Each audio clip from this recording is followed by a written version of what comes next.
dipersembahkan oleh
Ratusan warga hilang dan ratusan ribu warga lainnya terdampak. Badan Nasional Penanggulangan Bencana mengaku tetap fokus menjalankan operasi pencarian di 13 titik yang tersebar di kabupaten terdampak. Presiden Prabowo Subianto sudah datang melihat kondisi dan menemui korban di Sumatera. Dan sampai hari ini Presiden masih yakin Indonesia mampu dan kuat untuk menghadapi bencana Sumatera. Saya ditelepon banyak pimpinan kepala negara yang ingin kirim bantuan. Saya bilang terima kasih. Concern Anda, kami mampu. Indonesia mampu mengatasi ini. Meski masih banyak yang terisolasi, Presiden menegaskan bantuan sudah disalurkan melalui kementerian-kementerian terkait.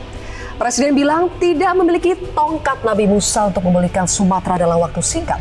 Ini masalah alam dan fisika. Saya telah minta maaf, saya tidak punya tongkat Nabi Musa. Kita tidak bisa selesaikan dalam 3 hari, 4 hari, 5 hari. Mungkin 2-3 bulan aktivitas akan benar-benar normal. Dalam sidang Kabinet Paripurna 15 Desember lalu, Presiden Prabowo juga memerintahkan Menteri Kehutanan untuk tidak ragu-ragu mencabut izin dan menindak mereka yang melanggar izin pemanfaatan hutan. Menteri Kehutanan Raja Juli Antoni menyatakan telah mencabut 22 perizinan berusaha pemanfaatan hutan (PBPH) dengan luas total 1.012.016 hektar. Atas tunjuk Pak Presiden, saya akan mencabut 22 PBPH, perizinan berusaha pemanfaatan hutan di yang luasnya sebesar 1.012.016 hektar, termasuk diantaranya di Sumatera seluas 116.198 hektar. Perusahaan yang memegang konsesi yang tidak mentaati peraturan itu ditindak, ya, dilihat seberapa besar pelanggarannya dan itu dicabut. Banyaknya pejabat atau tokoh yang hadir di wilayah bencana juga tidak luput dari perhatian Presiden. Presiden Prabowo menyindir kehadiran para pejabat yang seolah menjadikan warga sebagai objek wisata bencana. Juga saya mohon jangan pejabat-pejabat tokoh-tokoh datang ke daerah bencana hanya untuk foto-foto dan untuk dianggap hadir, ya. Mohon sebaliknya kita tidak mau ada budaya wisata bencana. Di tengah upaya penertiban kawasan hutan dan kecaman publik terhadap penebangan hutan untuk dijadikan lahan sawit, lagi-lagi ada komentar dari pejabat publik yang kontroversial. Mantan Kepala Kantor Komunikasi Kepresidenan Hasan Nasbi mengatakan selama masyarakat masih suka minum kopi dan makan gorengan, maka jangan salahkan penebangan hutan.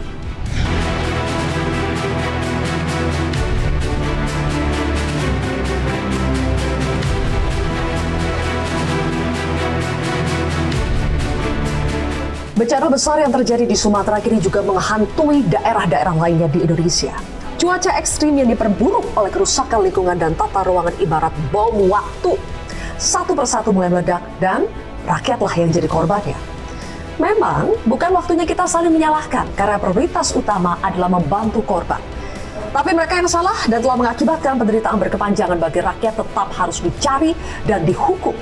Negara punya tugas panjang dan berat untuk membangun kembali Sumatera. Tugas ini menuntut keberpihakan, kerja nyata, bukan sekedar kunjungan-kunjungan. Inilah kontroversi selengkapnya bersama Pulihkan Sumatera. Bersama saya, Zilvia Iskandar.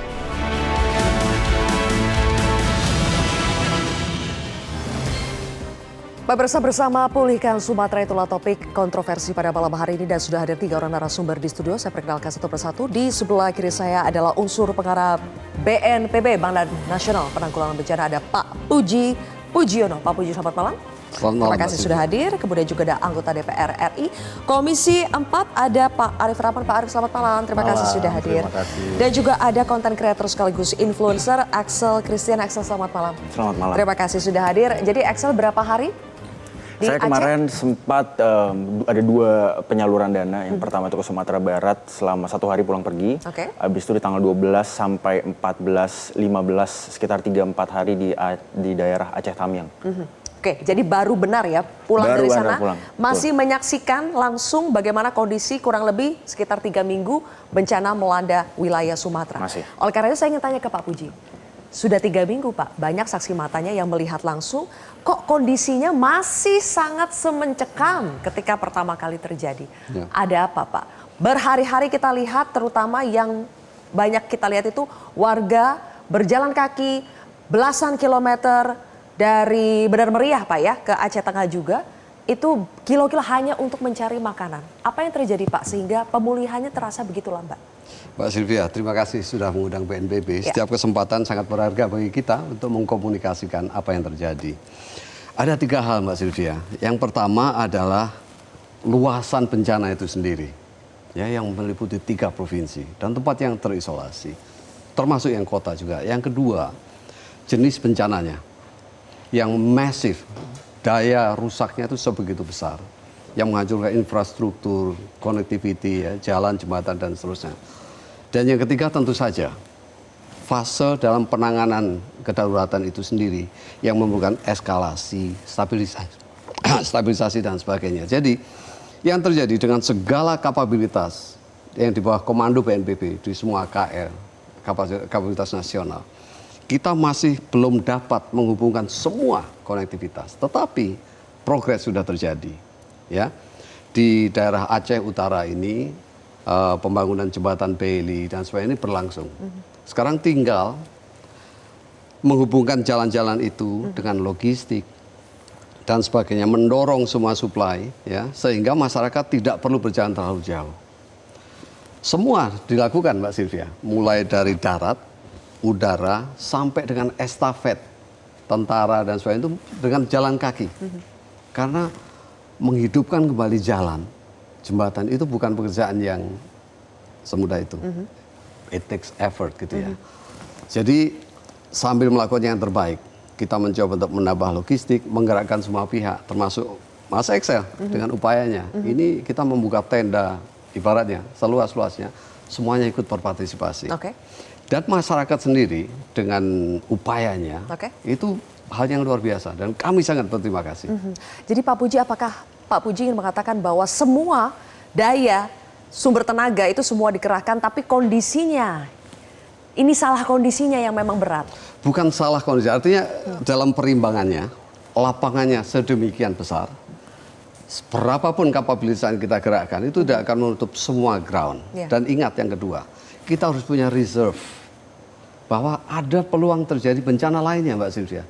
Kalau semua kita arahkan ke sana, ya, ini bukan karena tidak cinta atau apa, nanti kita lihat ada possibility bencana lain terjadi. Kita harus punya kapabilitas, kita terus konsolidasi. Oke, oleh karena itu nanti kami juga akan menghadirkan dari BMKG untuk mengetahui ya potensi cuaca ekstrim, kemudian juga ada katanya badai siklon tropik lainnya yang juga menghantui wilayah-wilayah di Indonesia, termasuk kesaksian juga.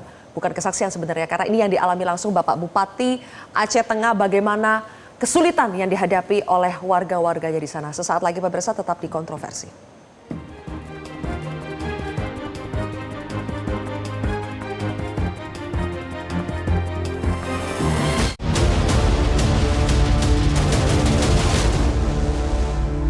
Dipersembahkan oleh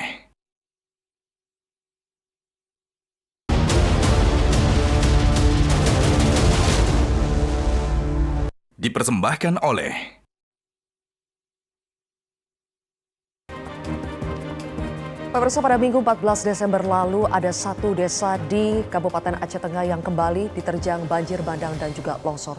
Saat ini kami sudah bersama dengan Bupati Aceh Tengah, ada Pak Haili Yoga. Selamat malam Pak Haili Yoga. Selamat malam Mbak Zilvia dari Baik. Aceh Tengah. Baik, terima kasih Pak Haili. Pak Haili, 21 hari sudah berlalu sejak terjadinya bencana banjir bandang yang pertama pada tanggal 25 November. Bagaimana kondisi di wilayah Bapak saat ini? Bagaimana kondisi warga Bapak? Terima kasih, selamat malam. Kami dari Kabupaten Aceh Tengah ingin menyampaikan bahwa sampai hari ini masih ada 80 desa yang terisolir, yang sulit ditempuh dengan jalan darat. Hanya satu-satunya jalan adalah lewat udara. Meskipun bisa kita tempuh lewat darat, itu sulit sekali. Jalan kaki, kalaupun ada sepeda motor, ini butuh skill keahlian yang tinggi. Karena kan longsor terus masih terjadi sampai hari ini karena ada hujan. Kemudian sekarang berdampak kepada seluruh masyarakat yang 80 yang terisolir. Ini hampir semua jembatannya putus. Semua jembatan ke desa, kecamatan itu putus semuanya. Makanya ini yang menyulitkan kita untuk masyarakat Aceh Tengah. Dan kemudian hari ini di daerah kita adalah kekurangan beras, gas, dan kebutuhan-kebutuhan yang lain, BBM, dan kemudian kendala yang satu lagi adalah ini bagaimana kita proses mempercepat alat-alat berat kita bekerja di lapangan. Alat beratnya pun terbatas, tapi BBM-nya pun juga terbatas. Meskipun setiap hari dikirimkan oleh pemerintah pusat melalui udara, tapi engkau sangat terbatas. Dan hari ini kebetulan di daerah kita juga sedang panen cabai. Cabai sedang panen.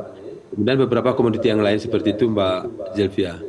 Oke, beberapa komoditas panen tapi bisa dijual, warga bisa mendapatkan keuntungan dari itu atau akhirnya mubazir Pak? Ada sebagian kan mubazir tidak bisa diambil ke lokasi yang sangat terisolir.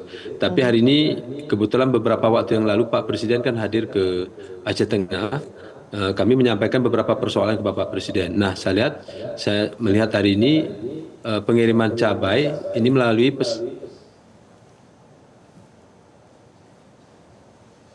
Halo, Pak Haili. Oke, kembali lagi ke studio ya, karena seperti ada gangguan komunikasi. Masih ada 80 desa yang terisolasi sampai hari ini.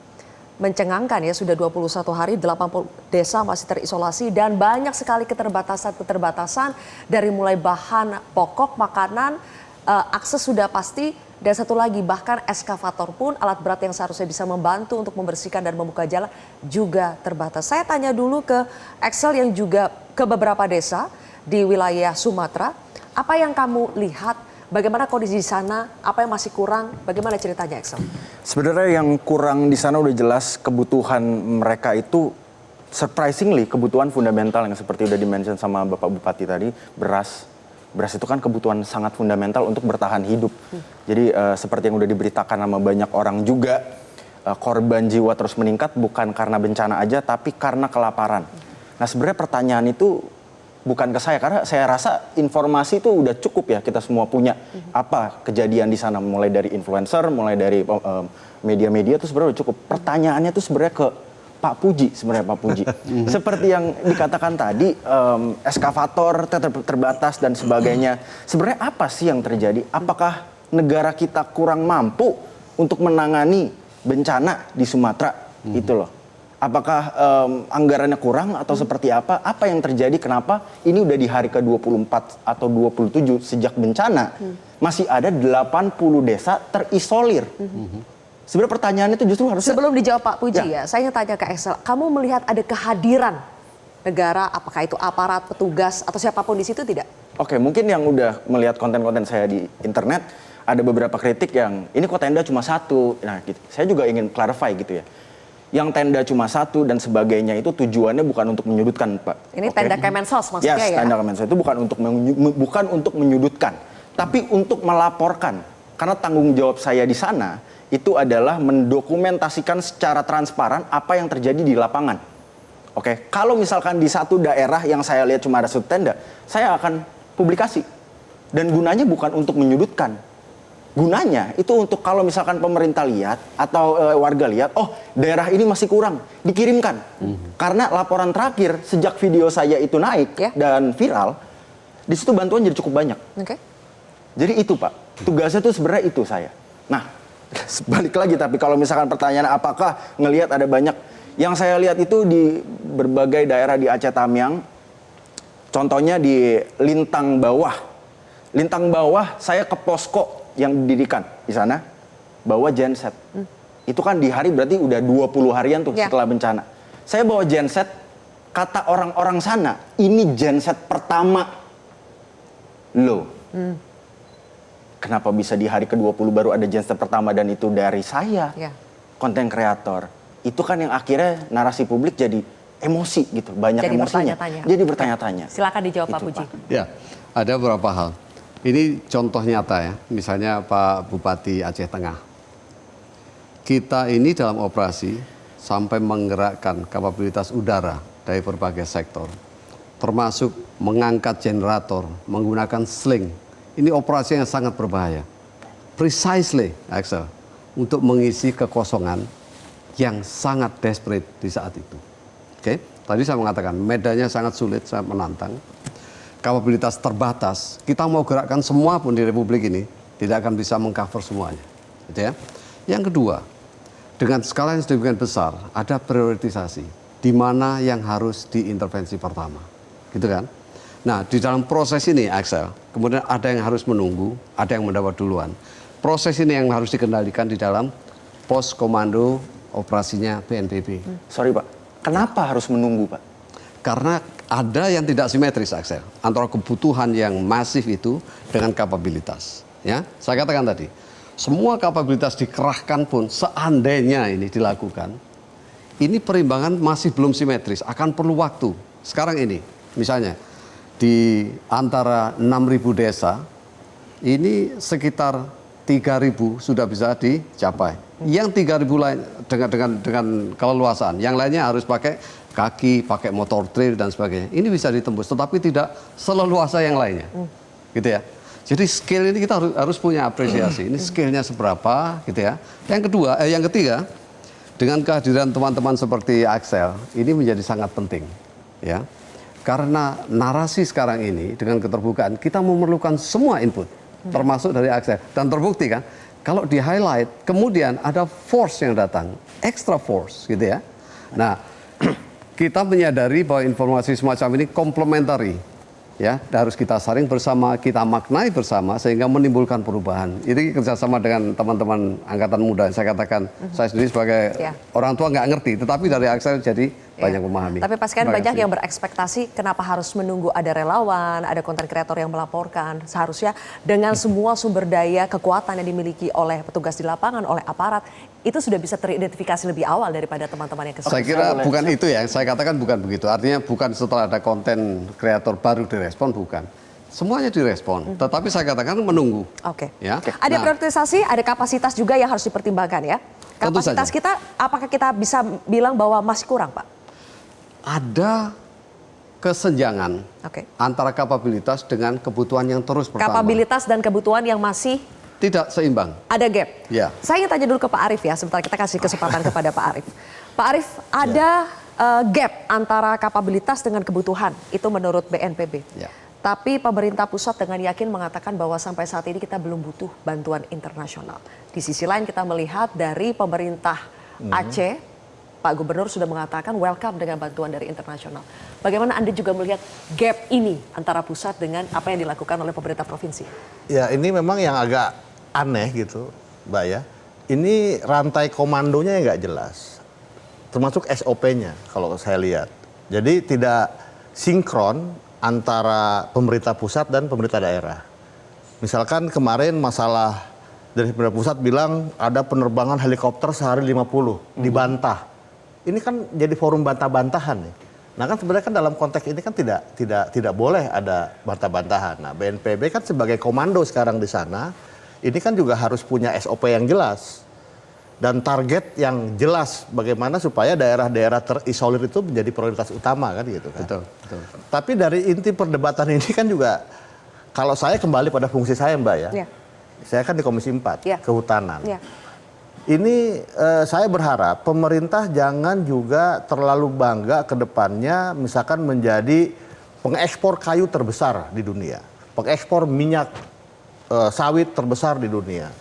Pengekspor nikel terbesar di dunia. Pengekspor batu bara terbesar di dunia. Ini nggak usah lagi. Karena kenapa? Menurut saya yang harus dipikirkan adalah masa depan bangsa kita. Ini yang paling penting menurut saya.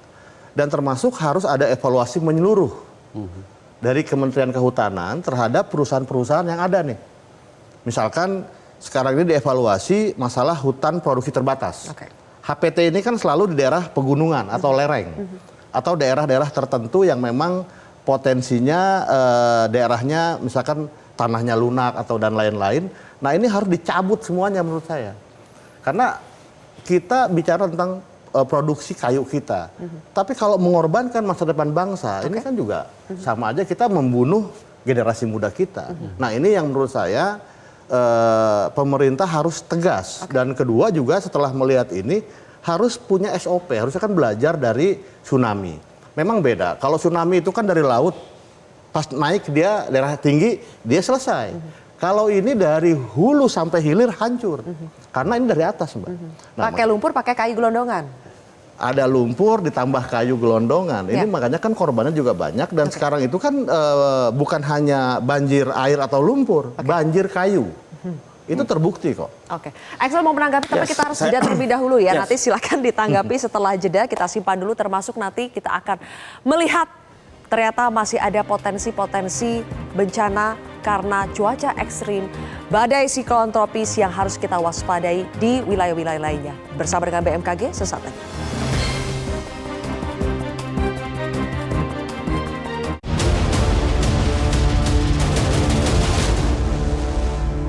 Dipersembahkan oleh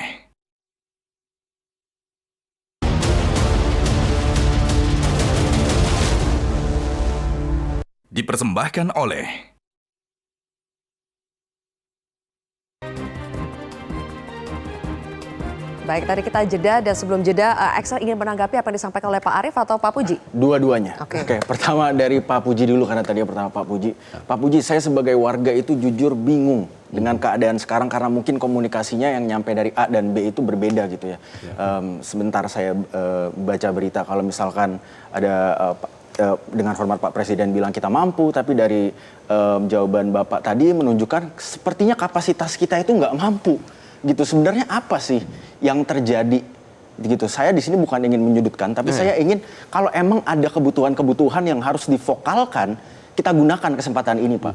Sebenarnya Saya pikir begini. Saya bukan mengatakan kita tidak mampu, Axel. Kita mampu, tetapi dengan ranah yang sedemikian luas, ada prioritisasi. Mana yang harus direspon duluan, mana harus menunggu dan sebagainya kan? Karena semuanya Kalau 80 daerah terisolasi itu termasuk prioritas termasuk nggak, Pak? ini sekarang menjadi prioritas karena yang lainnya sudah terkendali, itu kan ya. Yang satu itu ya. Terus yang kedua, Axel, saya pikir dengan irama tanggap yang semacam ini, ya, sebenarnya yang dilihat oleh publik itu yang disorot. Yang tidak disorot, ini gerakan yang luar biasa, yang masif, semua sektor digerakkan. Pemerintah pusat memberikan semua kapabilitas pada kita. Itu yang tidak disorot. Jadi untuk saya opportunity-nya Mbak Sylvia, teman-teman ini bersama-sama dengan kita harus bersama-sama meng-highlight mana yang ditemui di lapangan, mana yang harus di-highlight sebagai tantangan gitu ya. Pak, tapi sorry sebentar Pak, saya potong. Apakah ini ada kaitannya kapasitas BNPB dalam menangani bencana ini dengan anggaran terendah yang diberikan ke pihak BNPB? Begini, dari pusat. yang disebut anggaran itulah anggaran operasional BNPB tentang kerumah tanggaan BNPB, ya. Tapi yang Anda lihat sekarang, pemerintah pusat menyediakan semua yang diperlukan oleh daerah. Ya, Presiden menyatakan, Anda butuh berapa? Potong semua birokrasi, sampaikan. Pak Menteri Keuangan mengatakan, ada uang. Baik. Jadi bukan masalah tidak mampu, gitu kan? Kalau dibandingkan dengan anggaran BNPB, kalau diberi anggaran lebih tentunya kita bisa berbuat lebih dalam kerumah tanggaan. Tapi dalam operasi semacam ini kita bukan bicara tentang skop BNPB. BNPB memegang komando. Yang punya kapasitas, TNI punya kapasitas. Ya, teman-teman dari Pemda punya kapasitas. Ini yang dikoordinasi, yang diorkestrasi oleh BNPB. Jadi anggarannya udah pusat Pak ya, bukan pakai anggaran BNPB doang. Ini yang digerakkan lebih dari sekedar yang BNPB tentu saja. Ini anggaran dari pusat, dari berbagai Pak Puji sektor. tadi mengatakan bahwa banyak yang sebetulnya sudah dikerjakan pemerintah tapi tidak terlihat saja, tidak terekspos. Kalau begitu saya tanya ke Pak Bupati Aceh ya. Pak Bupati Aceh Tengah, Pak Hailil Yoga. Pak Hailil, bagaimana kerja-kerja pemerintah, baik itu pusat, daerah yang dirasakan di Aceh Tengah itu seperti apa sih Pak? Upaya-upaya perbaikan di sana seperti apa Pak? Pertama perlu kami sampaikan bahwa upaya yang dilakukan oleh pemerintah pusat terhadap Aceh Tengah ini sudah sangat mengembirakan karena beberapa kebutuhan kami ini bisa dipenuhi. Contoh kebutuhan beras dan kebutuhan yang lain ini walaupun tidak cukup, tapi ini kan diberikan lewat udara, diangkut lewat udara, kan keterbatasan. Kemudian juga udara juga di cuaca juga sedikit ekstrim. Nah kemudian ini kebutuhan daerah yang terisolir ini sudah dibantu melalui pesawat heli. Ini sudah digerakkan untuk ke semua daerah yang terisolir. Meskipun kebutuhannya tidak banyak tapi sudah tersentuh semua. Yang kemudian ada kebutuhan seling untuk masyarakat menyeberang ini juga sudah terpenuhi. BBM juga untuk alat berat ini 100% itu dibantu oleh pemerintah pusat melalui pesawat udara. Kebetulan salah satu tim yang berpangkat Brigadir Jenderal Pak Ismet ini selalu bersama kami membantu. Ini perintah langsung daripada Kepala BNPB. Kepala BNPB apapun kendala, kemarin beras kekurangan, dia langsung telepon Direktur Bulog. Kemudian beberapa komoditi yang lain yang kekurangan Pertamina langsung dihubungi. Masalahnya sekarang mengangkut barang yang disiapkan itu sulit karena akses jalan darat ini sulit ditempuh.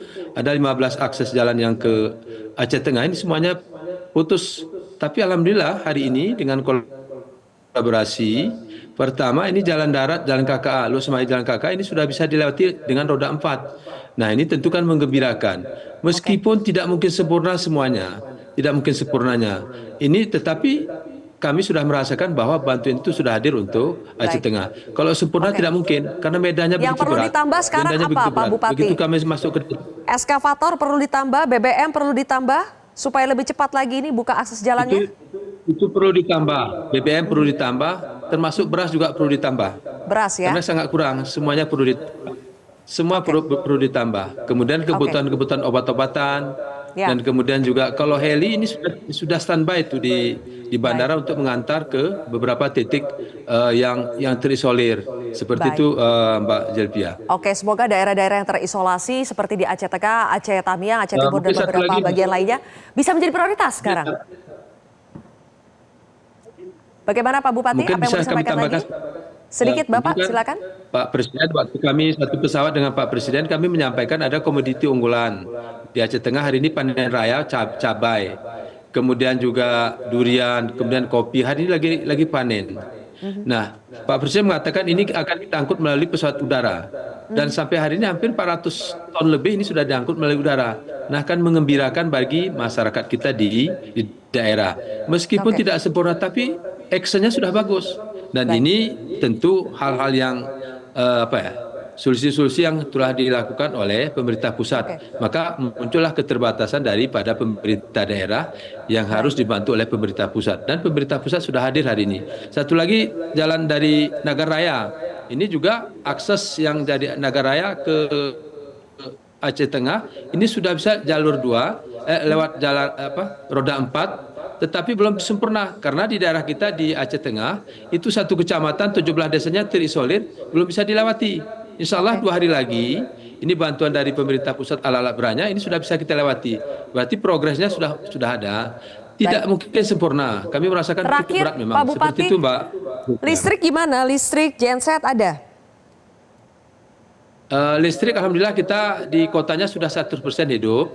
Di beberapa desa yang lain memang masih dalam tahapan perbaikan daripada tiang-tiang yang roboh. Nah, genset memang ini kan sangat terbatas memang. Kita butuh kepada daerah yang terisolir tadi. Kita butuh genset, tapi ini sudah dikirim juga. Tapi membawa gensetnya ke daerah itu juga sulit. Hari ini sulit sekali. Hanya mungkin kita antar satu-satu lewat darat sulit. Tapi sebagian sudah kita berikan genset yang dikirimkan dari BNPB. Begitu Mbak Zelvia. Terima kasih Bapak Bupati Aceh Tengah, Pak Haili Yoga sudah bergabung. Semoga semua kesulitan yang tadi kita sampaikan bisa teratasi dengan segera Pak, ya lebih cepat lebih baik. Saya harus bertanya juga kepada BMKG karena di Sumatera saja di wilayah Pak Haili Yoga tadi sudah terjadi lagi banjir bandang pada hari Minggu meski hanya di satu desa ya. Tapi kita tahu ancaman ini nyata dan bukan hanya di Sumatera tapi juga di wilayah lainnya kita sudah dengar Bali juga banjir, Jawa Barat juga sudah banjir, cuaca ekstrim terjadi di mana-mana.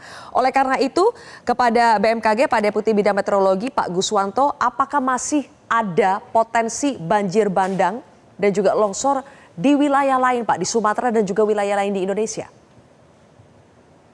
Khususnya pada tahun ini. Sylvia, ya, jadi kalau kita lihat untuk musim hujan tahun 2025-2026 ini terbagi menjadi dua puncak.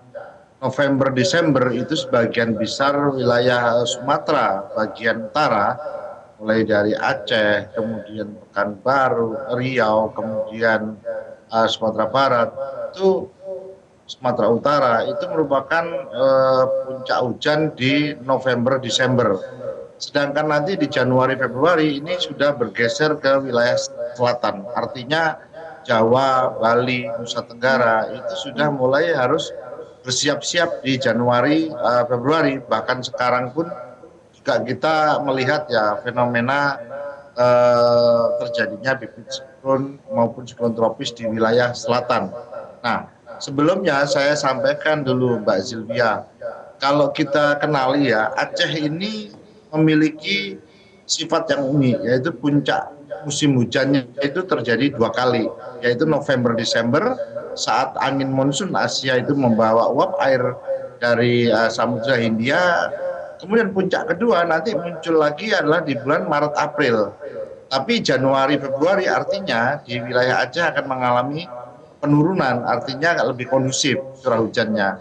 Oke. Kemudian juga sama ya, kita lihat di Sumatera Utara juga sama ya, Riau juga sama. Yang berbeda adalah di Sumatera Barat. Baik. Sumatera Barat ini ada pengaruh orografis di Bukit Barisan, sehingga puncak musim hujan itu terjadi di akhir tahun dan kembali terjadi nanti pada Maret-April. Iya. Demikian Mbak Sylvia. Oke, kalau begitu Pak dengan semua informasi ini seharusnya apa sih yang dilakukan oleh pemerintah daerah dan juga pemerintah pusat? Karena kita sudah mendengar misalnya dicerita ketika bencana banjir bandang dan longsor terjadi di Sumatera, peringatan ini sudah disampaikan oleh BMKG 8 hari sebelumnya.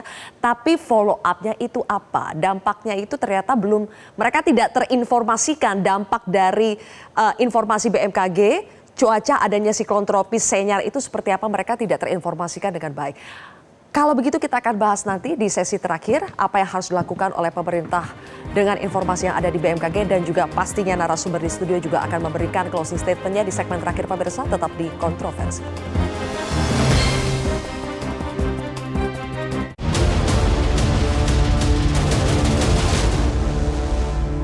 Dipersembahkan oleh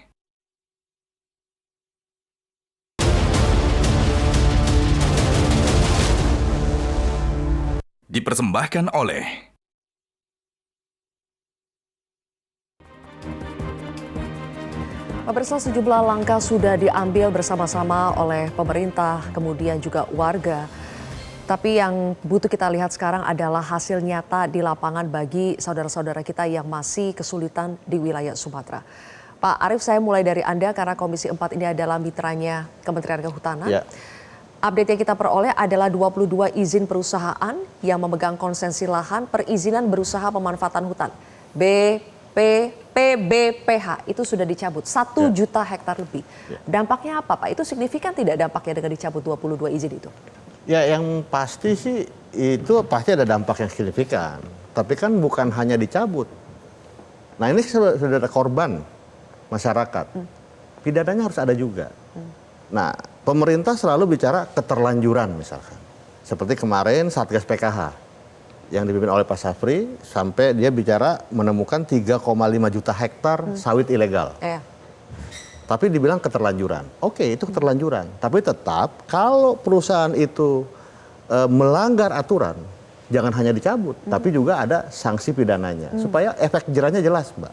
Nah ini yang harus dilakukan. Jadi menurut saya kalau bicara pencabutan hanya sekarang di wilayah bencana itu sudah wajib. Tapi kan daerah-daerah lain juga harus dimitigasi, harus dilihat, harus dievaluasi secara menyeluruh se-Indonesia, Mbak.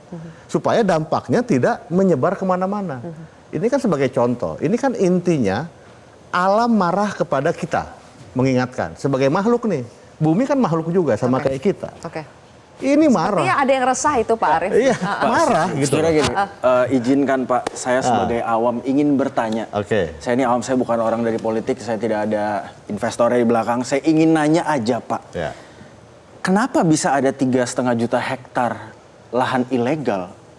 Apakah keamanan negara kita itu patut dipertanyakan gitu loh? Saya sebagai rakyatnya awam, bingung, kok bisa? Saya pikir saya ada di negara yang aman. Nah makanya gini, Mas Excel, ini pemerintah baru. Pak Prabowo kita lihat sebagai orang yang strong lah. Pak Prabowo harus menunjukkan kekuatannya. Kalau seperti ini, berarti kan ada sesuatu yang salah. Misalkan, kalau kita bicara yang di wilayah banjir sekarang ini, sebelumnya kelihatan tuh gelondongan-gelondongan kayu yang jalan di truk-truk ilegal atau tidak. Kalau cek ilegal, tapi kan bisa lolos misalkan. Berarti kan ada tutup mata. Tapi kan data dari BNPB itu udah nunjukin tiap tahun dari 2008 ada loh. Dari 2008 sampai sekarang, national disasternya itu terus meningkat. Apakah tidak ada dari pihak pemerintah yang ngecek gitu? What is going on? Kenapa bisa meningkat? Ya, itu loh maksudnya. Makanya kan kita terkenal nih illegal logging, Mas. Ya. Nah ini kan pembalakan liar ini terjadi.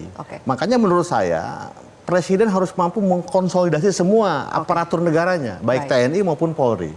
Jangan sampai ini terjadi karena ada kong kali kong misalkan. Ini kan kejadiannya kan selalu ada kong kali kong. Nah ini yang menurut saya boleh evaluasi. Momentum ini menjadikan momen untuk bersih-bersih ya. Sayang sekali waktu kita terbatas. 2008 sampai 2025 itu jangka waktu yang sangat. Statement. Jadi apa dari pertama closing statement ya. Saya mungkin ingin memberikan PR untuk dari BNPB. Kalau izin saya boleh memberikan masukan Pak dan BMKG dan Pak Arief dari Divisi 4. Pertama untuk BNPB dan BMKG khususnya selain memberikan laporan kepada masyarakat tentang bagaimana apa yang akan terjadi nih iklim seperti ini dan sebagainya. Saya rasa yang sangat dibutuhkan dari pengalaman saya ke sana ke Sumatera adalah bagaimana kalian yang punya banyak unit di seluruh Indonesia itu mengedukasi masyarakatnya tentang lingkungan. Gitu, percuma kalian laporin keadaan kalau masyarakatnya juga nggak ngerti apa yang terjadi. Gitu loh, itu edukasi itu patut diberikan secara merata gitu ya. Karena terakhir saya wawancara warga Sumatera yang dijawab tau nggak apa? Ya ini takdir aja Pak. Ya gimana? Berarti kan ini ada yang harus dibenahi gitu loh. Jadi selain melaporkan cuaca dan sebagainya, tolong edukasi masyarakat Indonesia tentang kerusakan lingkungan yang ada. Karena ternyata nggak semuanya tahu. Mungkin kita di Jakarta pada tahu, tapi ternyata di daerah-daerah sama sekali banyak yang nggak tahu dan menganggap kalau ini takdir. Yang kedua, mungkin ya selain diajarkan edukasi tentang lingkungan, itu diedukasi juga tentang gaya hidup yang sustainable, gaya hidup yang ramah lingkungan. Ini juga penting. Gitu loh. Dan untuk Bapak dari Divisi 4 DPR, izin Pak, kalau boleh saya memberikan input, kalau bisa tunjangan-tunjangan yang nggak penting diarahkan Sumatera sekarang Pak. Izin. Dan kalau boleh mengkoreksi Pak, bumi ini tidak hancur, bumi ini tidak rusak teman-teman. Ini bukan perlawanan bumi dengan kita, sama sekali enggak. Bumi hanya menyesuaikan diri dengan kerusakan yang manusia akibatkan. Menindaklanjuti itu ya, saya ingin tanya ke Pak BMKG juga, Pak Guswanto. Selama ini informasi yang sudah diberikan ke BMKG kepada pemerintah daerah itu diapakan? Seharusnya bagaimana Pak? Dan juga literasi kepada masyarakat yang harus dilakukan itu seperti apa? Pak Guswanto? Baik Mbak Sylvia. Jadi BMKG memberikan informasi melalui beberapa kanal ya, baik itu media sosial maupun call center 196 maupun kantor kita yang ada di daerah ya. Itu kita berikan kepada seluruh stakeholder. Kita melihat bahwa kebutuhan yang saat ini dibutuhkan itu sebenarnya adalah lebih cenderung kepada bagaimana peringatan dini ini mendapatkan respon dengan aksi dini, tapi juga dengan mendapatkan edukasi. BMKG telah memberikan ada yang namanya sekolah lapang iklim yang mengajarkan tentang bagaimana iklim itu digunakan untuk pertanian dan sebagainya. Ada sekolah lapang bencana dan ada sekolah lapang cuaca nelayan. Ini juga kita ajarkan di sana. Namun yang diperlukan adalah adanya kesenjangan eksekusi, di mana pada saat terjadi peringatan ini kita berikan, ini kita enggan mengambil responnya. Artinya memang ini peringatan ini cuaca ekstrim, belum peringatan dini bencananya. Jadi harus ada yang menerjemahkan lagi bagaimana kalau cuaca ekstrim ini bisa menimbulkan dampak terhadap bencana. Maka ini yang harus tidak dilanjutin. Ada gap di sana. Jadi media penyampainya ini yang perlu diperkuat. Sosialisasi, edukasi. Ini kita menuntut bahwa adanya kewaspadaan yang adaptif ya, artinya bahwa kebutuhan peningkatan status kewaspadaan di nasional. Karena kami mengetahui bahwa informasi peringatan dini itu hanya trigger di dalam mengambil keputusan selanjutnya. Ya, ini yang perlu kita. Terus kemudian masing-masing kementerian lembaga itu sudah diatur tugas dan kewenangannya melalui undang-undang yang ada. Demikian, Mbak Sylvia. Terima kasih atas informasinya, Pak Guswanto. Rehabilitasi rekonstruksi butuh waktu berapa lama, Pak, untuk wilayah bencana? Singkat, Pak Puji. Sekarang ini yang terjadi, Mbak Sylvia, dengan singkat saja, dengan skala yang seluas ini, sebenarnya akan terjadi di Sumatera. Ini bukan sekedar rehabilitasi, bukan sekedar rekonstruksi, ini redevelopment. Dari seluruh kawasan itu harus dievaluasi bersama, kajian risiko dilakukan, bersama dengan itu kajian kebutuhan pasca bencana. Hasil dari kajian itu akan memerlukan beberapa hal yang sangat masif. Satu, zonasi. Berarti peruntukan lahan itu akan diatur ulang. Yang tadinya jalan, Mbak, sekarang jadi sungai. Nah, kontur ini harus berubah semuanya. Ini waktu kita sudah habis sebetulnya, Pak Puji. Well, saya kira ada yang mengatakan 30 tahun untuk keseluruhannya, tetapi dalam pandangan kami untuk operasinya setidak-tidaknya yang emergensi akan berakhir dengan segera dan kita bergeser pada transisi darurat kepada rehabilitasi dan pemulihan. Oke, semoga semua kekuatan dikerahkan ya Pak. Kita tulus mengerahkan kekuatan untuk membantu teman-teman kita di wilayah Sumatera. Pemirsa, bersama pulihkan Sumatera bukan hanya sekedar jargon, apalagi omon-omon. Rakyat Sumatera butuh bantuan nyata, bukan kunjungan-kunjungan semata. Saya juga mau mengucapkan terima kasih kepada Sarung Gajah Duduk yang telah menyediakan busana yang saya pakai hari ini. Sarung Gajah Duduk, legenda Nusantara yang ada tulisan Arabnya. Terima kasih telah menyaksikan Kontroversi.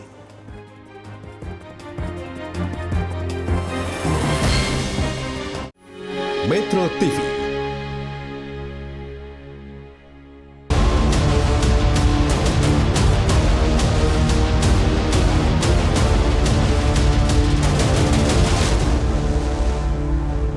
Dipersembahkan oleh Jelajahi cara baru mendapatkan informasi. Download Metro TV Extend sekarang.